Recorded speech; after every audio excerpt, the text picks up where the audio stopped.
Paano magpalit ng regulator ng Yamaha YTX? Ipakikita ko sa inyo at tuturo ko sa inyo kung saan parte nakalagay ang regulator ng YTX. Okay?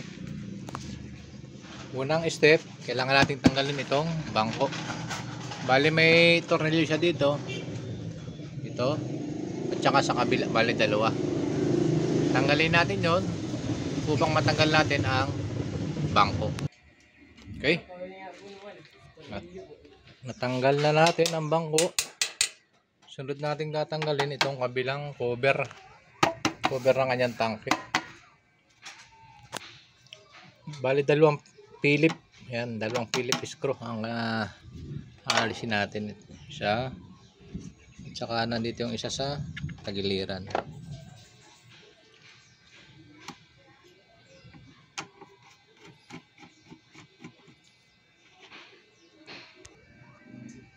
Okay.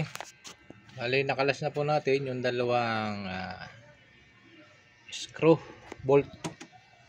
Pagtatanggal po nito ay tutulak po natin ang pauna. Yan. Bali nakasabit po siya dito. Kaya pauna tanggal sa dito. Okay. Ayun. Dodo ng kanyang ito po nakalagay ang ating regulator. Yan, nasa ilalim, tagon-tago. Bali may tatanggalin po tayong isang nut, bolt 6mm para matanggal natin siya. Okay. Yan po ang itsura ng ating tangke. Napakaliit, malaki lang tingnan kapag may mga cover. Gamit po ang 10mm socket. Ayan. Tanggalin po natin itong lumang regulator. Medyo may kamahalan po ating regulator. Ito po ay bali 2.1 ang original. Pero ang kinuha lang po ng ating customer ay tag 600. Yan, ito po ang kanyang para kahit pa paano ay meron kayong idea sa presyo ng ating rectifier regulator. Okay. Ito po ay may lock. Yung puti na yun, pipindutin lang po yun, hilahin natin yung ating socket. Okay. Ayan po, naikabit na po natin yung ating bagong regulator o charger ng ating motor. Okay.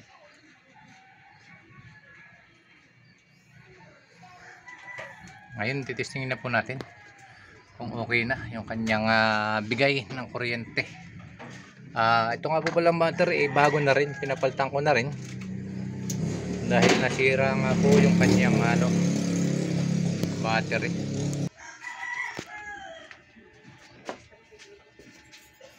Okay, buhay na po natin. Ayan, okay na po.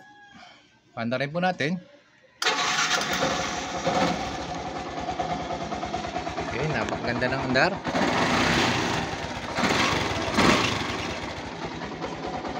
Bago po ang kanyang battery dahil nasira yung kanyang battery dahil sira nga po yung kanyang regulator. Kaya nga po pala siya nasira. Konting dagdag kaalaman na rin. Yung kuryenteng galing sa stator dadaan yan sa ating regulator. Bali yung regulator ay may isang wire na kulay pula, papunta yun sa ating battery. Yun ang pinaka magcha-charge. Ngayon kapag sira yung ating regulator, yung battery ng stator direktang napasok sa battery. Sobrang taas ng kanyang voltage, kaya nasisira ang ating battery. Okay, hanggang dito na lang po at sana po ay may natutunan kayo at nalaman ninyo kung saan nakapisto ang regulator ng ating Yamaha YTX. Maraming salamat po sa panonood.